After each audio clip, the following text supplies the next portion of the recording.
Doctor साहब नमस्कार, बहुत स्वागत है आपका। थैंक यू मनविंदर जी, मुझे खुशी है इस प्रोग्राम में आने की। डॉक्टर साहब, दिल्ली हाई कोर्ट ने एक आदेश दिया है कि सीएजी की रिपोर्ट टेबल हो, इसके लिए एक टाइमलाइन भी दी गई थी कि 21 दिसंबर तक विधानसभा का स्पेशल सेशन बुलाया जाए और इसमें और कोई मुद्दा शामिल ना किया जाए। अब आप देखिए, ये टाइम लिमिट जो है इसकी पूरी हो रही है, तो आम आदमी पार्टी को क्या डर है? इनफैक्ट मैं आपसे ये भी समझना चाहती हूँ कि सीएजी रिपोर्ट में ऐसा है क्या? राइट। सो दिल्ली गवर्नमेंट पिछले 10 सालों में, अरविंद केजरीवाल इस वक्त वो एक्स सीएम हैं, इन्होंने पिछले 10 सालों में दिल्ली को बर्बाद किया। न केवल गवर्नेंस एंगल से, यहाँ पे दिल्ली सुपर फ्लॉप शो है इस वक्त। लोगों के काम नहीं हुए। सिविक एमिनिटीज की बात की जाए तो सड़कों की हालत देखिए आप, अस्पताल, एजुकेशनल इंस्टीट्यूशंस, सरकारी दफ्तरों में कामकाज एवं इस प्रकार की जो सोशल जो सेक्टर में जो सेवाएं दी जाती है लोगों को, जैसे कि राशन कार्ड का बनना, वृद्धावस्था पेंशन एवं बिजली पानी की समस्या, इस पे आप देखेंगे कि अरविंद केजरीवाल बुरी तरह फ्लॉप हुआ है।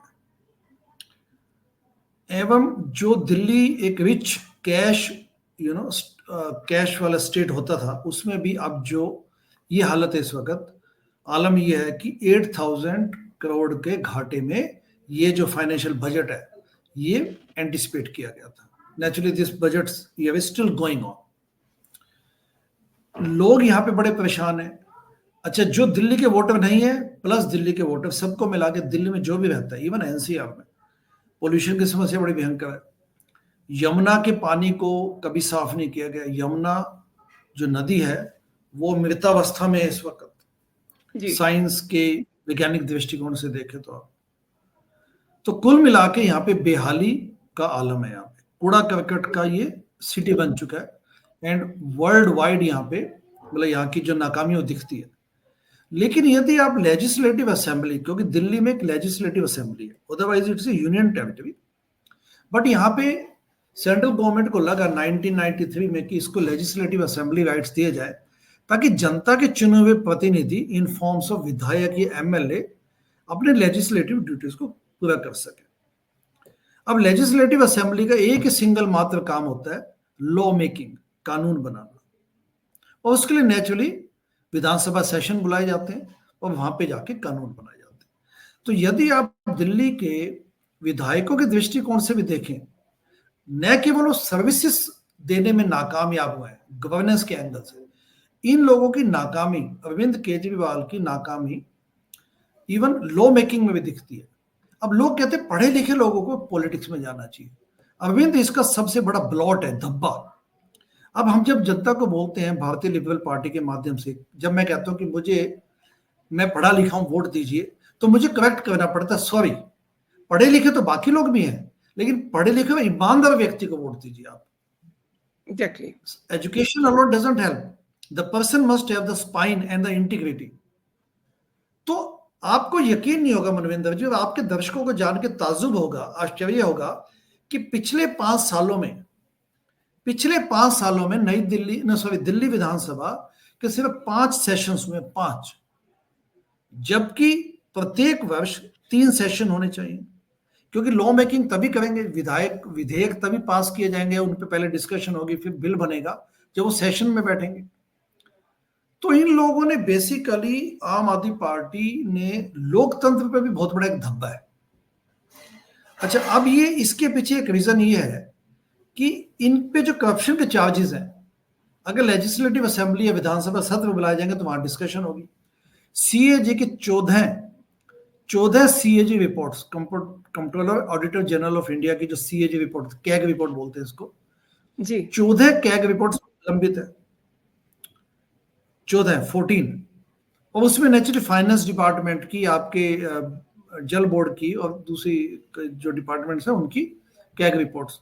अच्छा, कैग रिपोर्ट, क्योंकि CAG is a autonomous institution in the sense कि गवर्नमेंट ऑफ दिल्ली का कोई उससे इन्फ्लुएंस हो नहीं सकता। तो ये बेसिकली अपनी जब ऑडिट करती है रिपोर्ट, बड़ा सिंपल सा इनका काम है कि जो भी सरकारी वहन है, सरकारी खर्चा एक्सपेंस, उसको ऑडिट करते हैं। कि उसमें कोई गड़बड़ तो नहीं, ऑडिटर जनरल। तो अब उसमें ये देखा गया कि ये इसलिए बचते हैं क्योंकि इसके खुलते ही इन पे भ्रष्टाचार इनका खुल जाएगा। जो बीजेपी यहाँ पे गवर्नमेंट अपोजिशन में है, उनके थोड़े से एमएलए है, हार्डली 8। तो बीजेपी ने ये प्रपोजल रखा या ये मूव किया, मतलब कोर्ट तक उनको जाना पड़ा, ये जी कहने जी, की कोर्ट में गए दिल्ली वो।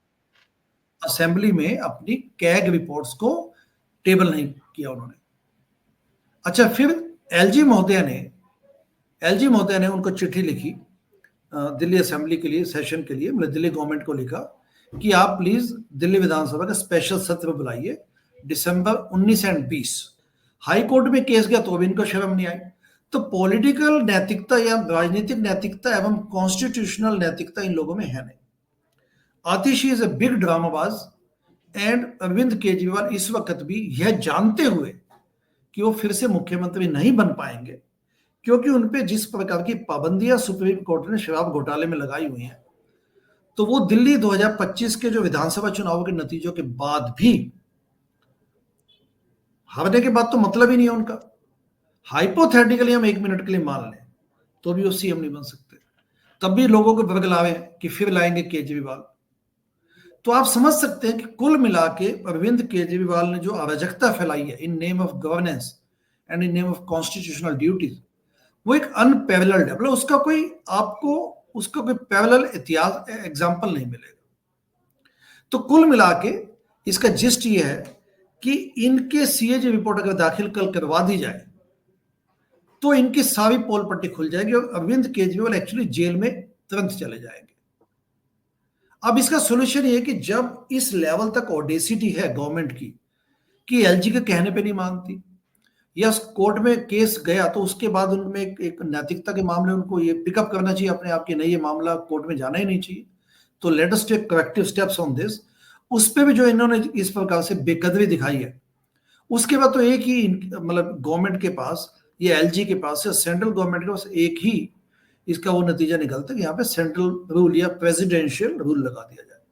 लेकिन क्योंकि विधानसभा चुनाव डिक्लेयर होने में हार्डली 3-4 हफ्ते बचे, क्योंकि 23 फरवरी 2025 को दिल्ली का जो करंट जो इनका कॉन्स्टिट्यूशनल टर्म है वो कंप्लीट हो जाएगी, तो everything has to be completed before that.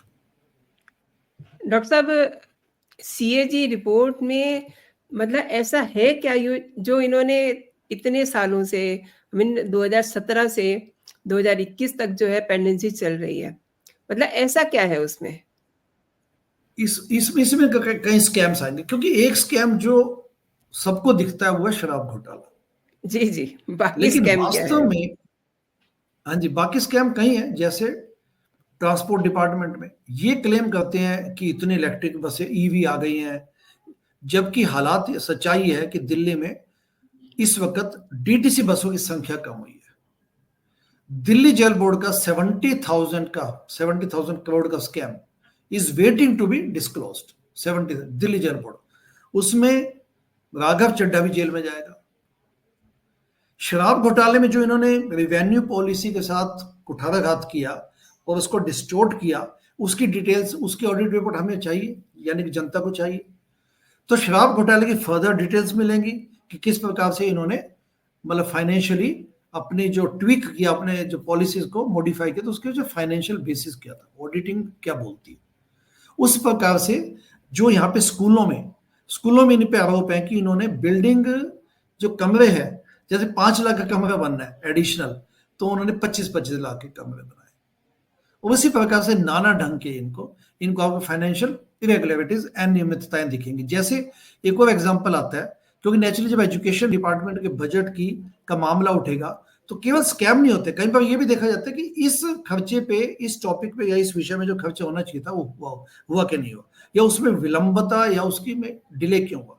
For example, आपको जान के यकीन होगा, यद्यपि ये लोग तो ये बोलते कि हमारे पास world class health education model, health model भी, एजुकेशन मॉडल भी, वर्ल्ड क्लास एजुकेशन मॉडल। पहली बात तो पूरी दुनिया में वर्ल्ड क्लास कोई टर्म ही नहीं होती, क्योंकि सब एजुकेशन मॉडल्स अपने आप में उनकी लोकल नीड्स के हिसाब से बनाए जाते हैं। आप दिल्ली के एजुकेशन मॉडल को तमिलनाडु से कैसे कंपेयर करेंगे, यूएसए में ओक्लाहोमा से कैसे कंपेयर करेंगे, न्यूयॉर्क के एजुकेशन मॉडल से कैसे, कोई स्टैंडर्ड कोई पैरामीटर्स तो है नहीं, सबकी अपनी नीड्स, सबकी अपनी एजुकेशन करिकुलम। तो ये सब नॉनसेंस है, इनका शब्द अपने आप में मिसरीडिंग है।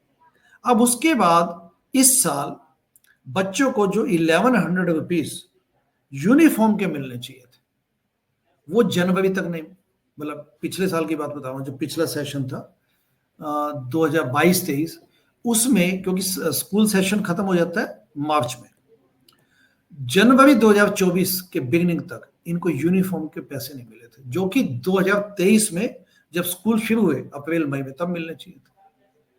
तो इतने इंसेंसिटिविटी आप देखिए, मतलब इन लोगों में इतनी इंसेंसिटिविटी। फिर राशन कार्ड के घोटाले हैं इनके, कि राशन कार्ड में क्या हुआ कि उन्होंने 1,56,000 लोगों के या 90,000 फैमिलीज के राशन कार्ड 2.5-3 साल बनाए ही नहीं। वृद्धावस्था पेंशन इन्होंने अब जाके खोली है। वृद्धावस्था पेंशन इन्होंने पिछले 3 साल से तंग किया हुआ था लोगों को, अब थोड़े बहुत पैसे आने लगे। फिर उसमें जैसे मैं फील्ड में जाते हैं हम लोग तो पूछते हैं, तो कभी कई लोग सीनियर सिटीजन बताते हैं मनविंदर जी, वो कहते हैं 2-3 महीने आती है पेंशन, फिर रुक जाती है, फिर 2-4 महीने नहीं आएगी। तो इस किस्म की ऑडिटिंग, डिपार्टमेंट वाइज, एक एक डिपार्टमेंट में कितना पैसा है, उसमें कितना खर्च किया गया, एलोकेशंस क्या थे, एंड वास्तव में स्पेंडिंग क्या की गई, जब ये सारी चीजें खुलेंगी तो पता चलेगा इस गवर्नमेंट की निकम्मापंती, भ्रष्टाचार एवं इनकॉम्पिटेंस। सही कह रहे हैं आप, इसीलिए इनको ये डर है। और अब देखिए 20 तारीख हो चुकी है, कोर्ट ने कहा है कि 21 तक इनको सेशन बुलाना ही है। अब क्या बचता है इनके पास, कैसे अपनी जान बचाएंगे, कैसे अपनी टेक्निकली ये जो नई सेशन को बुला रहे हैं, कैसे बचेंगे ये? देखिए मुझे ये लगता है कि इनको जान बचाने के लिए कुछ नहीं है, इन्होंने तो ओडेसिटी, ब्रेजन, मतलब इनकी वो देखिए आप, brazen disregard to constitutional morality and propriety, कि इन्होंने कहा हम तो बुलाएंगे नहीं, तुमने जो करना कर ले। तो वास्तव में जो गेंद है वो इस वक्त सेंटर के हाथों में, सेंटर के कोर्ट में है, क्योंकि इन्होंने तो कह दिया कि हम तो, मतलब इन्होंने जो अपना बेशर्मी दिखानी थी दिखा दी, क्योंकि ये सोचते कि अब 2-3 हफ्ते में इलेक्शन अनाउंस हो जाएंगे, बात खत्म हो जाएगी। लेकिन साथ ही साथ आपके दर्शकों को ये पता चलेगा और आश्चर्य होगा कि न केवल अरविंद केजरीवाल की वाइफ सुनीता केजरीवाल, उसके उनके बेटे और बेटी भी इस वक्त कैंपेनिंग में बिजी है। ये वो लोग हैं जो कहते थे कि डायनेस्टिक पॉलिटिक्स हम खत्म करने आए, हम हाई कमांड कल्चर खत्म करने आए। आज ये लेवल आ चुका है कि सुनीता केजरीवाल जब हरियाणा में गई तो अपने पति को कहती है हरियाणा का लाल। आज बीआर कैंप में हमारी टीम गई, न्यू दिल्ली विधानसभा में आता है बीआर कैंप, रेस कोर्स मैदान के पास है, प्रधानमंत्री आवास के लगभग नजदीक है। तो वहां पे बीआर कैंप में अरविंद केजरीवाल का बेटा वहां पे लोगों को झांसा देने आया हुआ है। हम ये जानना चाहते हैं और जनता ये जानना चाहती है कि आप को जब गवर्नमेंट ने एज ए सीएम या एक्स सीएम या एज ए एमएलए सब आपको प्रिविलेजेस दिए हुए हैं, आपको बजट दिया हुआ है, निधि कोष का उसको भी खर्च कीजिए, लेजिस्लेटिव पावर्स दी हुई है आपको, तो ऐसी क्या नौबत आ गई डेमोक्रेसी में, पार्टी में लोग नहीं है आपके पास कि आप अपने बेटे बेटी को सारे अधिकारों के माध्यम से संकुचित ढंग से चलाने को मजबूर करें party. These are the questions and ये चीजें आपकी मतलब पब्लिक को पता होनी चाहिए। डॉक्टर साहब, स्पीकर को भी लेटर लिखा गया है एलजी की तरफ से, एंड आतिशी मार्लेना को भी लेटर लिखा गया है, ठीक है। और इनका क्या कहना है कि इन्होंने एक रिपोर्ट एलजी को दे दी है, लेकिन वो जो रिपोर्ट है वो साइंड रिपोर्ट नहीं है, जिसे सिग्नेचर वाली रिपोर्ट कहते हैं ना। ये सब चीजें कोर्ट के संज्ञान में है, इसीलिए कोर्ट ने कहा है कि आप सब चीजों को टेबल कीजिए। तो अब आगे क्या सीन बनता है फिर, जब इसमें जो इंटरेस्टिंग दिया गया है? जी जी जी, प्लीज कैरी ऑन। अब इसमें भी एक मुद्दा ये उठता है, क्योंकि आपने स्पीकर की बात उठाई, तो ये बड़ा अच्छा प्रश्न है आपका, अच्छा एंगल है एक चीजों को एनालाइज करने का। तो मनविंदर जी आप ये देखिए कि राम निवास गोयल वो शादरा से एमएलए, पिछले 2 टर्म्स में वो लगातार स्पीकर रहे पार्टी के, मतलब दिल्ली विधानसभा के, और आम आदमी पार्टी के विधायक। काफी टिकटें इस बार आम आदमी पार्टी ने बदली हैं। वो इस बेसिस से बदली है कि उन्होंने टिकटें बेची हैं। सिटिंग एमएलए या तो इतने पैसे दे दे या उससे बड़ा पैसा फेंकने वाला कोई व्यक्ति मिल जाए। तो रामनिवास गोयल जो इस वक्त सिटिंग एमएलए तो हैं आम आदमी पार्टी के शाहदरा विधानसभा से, उनकी टिकट काट दी गई, बट कॉन्स्टिट्यूशनली वो इस वक्त भी स्पीकर हैं, क्योंकि जब तक ये टर्म खत्म नहीं होती। अब टिकट काटने के बाद उनकी नाराजगी नेचुरली बिल्कुल है उनके पास। उनको विधानसभा के सेशन के लिए उनके पास अधिकार है। ये देखना पड़ेगा कॉन्स्टिट्यूशनली कि यदि स्पीकर अपने लेवल पे बुला लेते हैं तो उसका क्या कॉन्सिक्वेंस है। तो मुझे तो ये लगता है कि उनको अभी भी इस एक्सरसाइज अपने कॉन्स्टिट्यूशनल राइट का लीगल एडवाइस के बाद इस पे अपने इस कॉन्स्टिट्यूशनल राइट को एक्सरसाइज किया जाना करें वो रामनिवास गोयल, बल्कि ऐसा करने से वो इतिहास के पन्नों में जाएंगे। अदरवाइज एक जो बिना स्पाइन का एक एमएलए होता है और बिना स्पाइन का एक जो स्पीकर होता है, उस ढंग से उनको देखा जाएगा। तो यदि अभी भी वो कुछ चाहें तो मुझे लगता है कि विशेषज्ञों की सलाह लेके उनको ऐसे स्टेप उठाने चाहिए, क्योंकि दिल्ली विधानसभा के पटल पे यदि ये बातें सीएजी रिपोर्ट्स अभी भी यदि पेश हो जाए, टेबल हो जाए, तो जनता को पता चल जाएगा कि इस भ्रष्ट और निकम्मी गवर्नमेंट ने उनके साथ क्या क्या अन्याय किया पिछले 10 साल। आप बिल्कुल सही कह रहे हैं, क्योंकि बहुत नाराज है स्पीकर मिस्टर गोयल जो है, क्योंकि उनके यहाँ तो एक मीटिंग भी हुई थी, मैंने सुना था, और वहां पर जितने भी बागी लोग हैं वो सब बैठे थे। प्लस ये जो मिस्टर गोयल है, ये पुराने बीजेपी के से आए हुए हैं ना, वहां कभी इनकी नाराजगी हो गई होगी तो इन्होंने आम आदमी पार्टी को ज्वाइन किया। अब गुरुवार को बीजेपी के वीरेंद्र देवा जो है वो स्पीकर से मिलते हैं। उन्होंने ये कहा है कि आप सेशन को बुलाइए। गुरुवार को मिले हैं वो। तो जैसे आप बता रहे हैं तो जी जी प्लीज। नहीं, आप please carry on. I think speaker should explore all the options. उनको एलजी से भी मिलना चाहिए। इनफैक्ट यदि उनको लीगल एडवाइस लें, वो इवन कोर्ट में भी जाके पूछ सकते हैं कि बताइए मेरे पास इस सिचुएशन में मेरे राइट्स क्या है, लीगल एडवाइस लें। और उसके अलावा कॉन्स्टिट्यूशनल एक्सपर्ट से अपने राइट लेके राइट्स अपने पता कर सकते हैं वो, प्लस एलजी से मिलके इस इश्यू को जल्दी जल्दी सुलझाए। इवन सेंट्रल गवर्नमेंट, जैसा मैंने कहा कि सेंट्रल गवर्नमेंट के पाले में इस वक्त गेंद है, उनको भी स्पीकर को इन्वॉल्व करके इस पे जो भी जुडिशियस, कॉन्स्टिट्यूशनली जुडिशियस स्टेप बन पड़ता है वो करना चाहिए, क्योंकि अभी भी विधानसभा के चुनाव घोषित नहीं हुए। सही कह रहे हैं। और जिस तरीके से इनके रिलेशन आजकल अरविंद केजरीवाल के साथ हैं, तो वो तो इसका फायदा ले सकते हैं ना, और एक उनका एक अलग से नाम भी हो जाएगा, जैसे आप कह रहे हैं। मैं डॉक्टर साहब आपको एक वीडियो दिखाना चाहूंगी, क्योंकि अक्सर अरविंद केजरीवाल ये कहते रहे हैं कि हम धर्म की और वर्ग की जो है राजनीति नहीं करते हैं।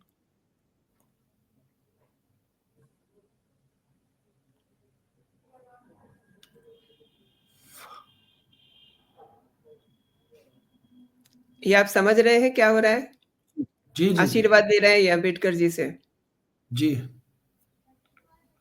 अब हम आते हैं जी। अब मैं थोड़ा सा मैं और जोड़ दूं इसमें, क्योंकि इस समय आपको भी पता है पार्लियामेंट में क्या चल रहा है, पार्लियामेंट परिसर में क्या क्या हुआ है, और उस मौके पे इन्होंने ये एआई से बना हुआ अपना वीडियो जारी किया सोशल मीडिया पे।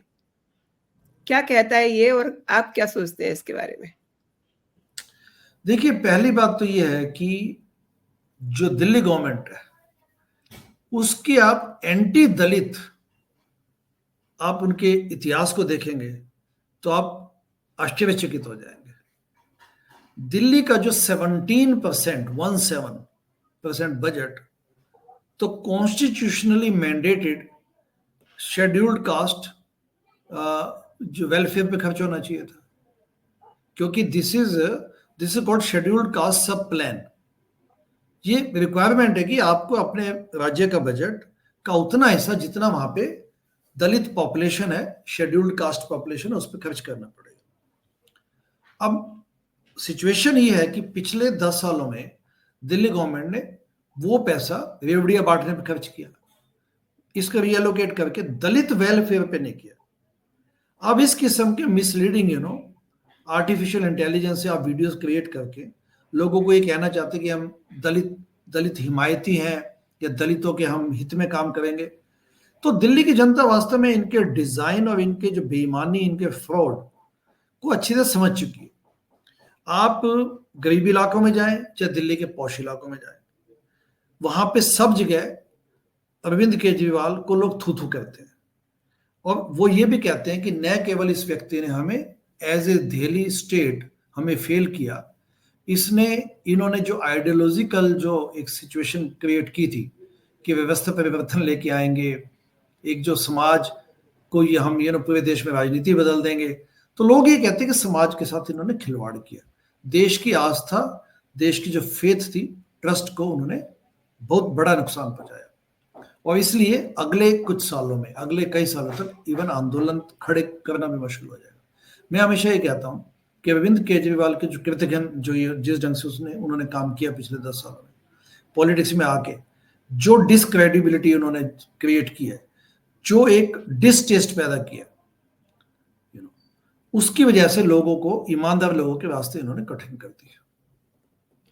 लेकिन डॉक्टर साहब, इन्होंने इस वीडियो को जारी करने का टाइमिंग देखिए ना, इनका टाइमिंग भी तो देखिए इनका, किस टाइम पे इन्होंने इसको जारी किया है। देखिए, दिल्ली की पूरी हालत ही, अगर दिल्ली के मुख्यमंत्री अरविंद केजरीवाल 10 साल पहले समझ चुके होते कि जनता ने उनको 67 सीटें एंड अगले साल, अगले टर्म में 62 सीटें 70 में से इसलिए दिए कि आप दिल्ली की जनता पे राज करो, दिल्ली की जनता के लिए काम करें। इनको डे 1 से ये लगने लग गया कि मैं तो कोई अलग ही परम शक्ति का व्यक्ति हूं, जो दिव्यात्मा हूं, जो मैं इस धरती पे मुझे भेजा गया एंड मैं सिर्फ लोगों की इस मैंडेट का मतलब यह है कि मैं देश का प्रधानमंत्री बन जाऊं। पिछले 10 सालों में, पूरे 10 सालों में इन्होंने एक्चुअली क्या किया? कोई काम तो किया नहीं।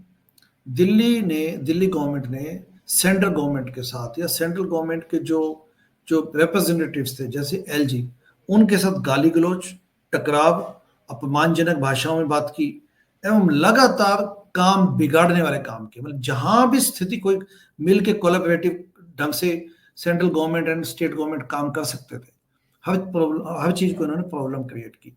अब जैसे आप एग्जांपल देख लीजिए, मेट्रो रेलवे, जो मेट्रो जो रेल है दिल्ली की, वो naturally central government and Delhi government का कोलैबोरेशन है उसमें, बजट के एंगल से। वहां भी इन्होंने हमेशा एक ऐसी स्थिति पैदा की, काम रुक जाए।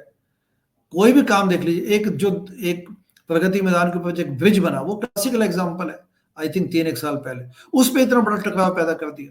मतलब जहां पे सिग्नेचर ब्रिज को देख लीजिए आप, जहां मौका मिलता है इनको पंगे लेने हैं बस, और डिसटेस्ट पैदा करना, जनता भाड़ में जाए। दिस इज देयर पिछले 10 साल की कहानी। डॉक्टर साहब, आपने मेरे शो के लिए समय निकाला और मेरे दर्शकों को कई मुद्दों पे बेहतरीन जानकारी दी। आपका बहुत बहुत धन्यवाद। थैंक्स। जय हिंद, जय भारत। थैंक्स मनविंदर जी, जय हिंद। थैंक्स।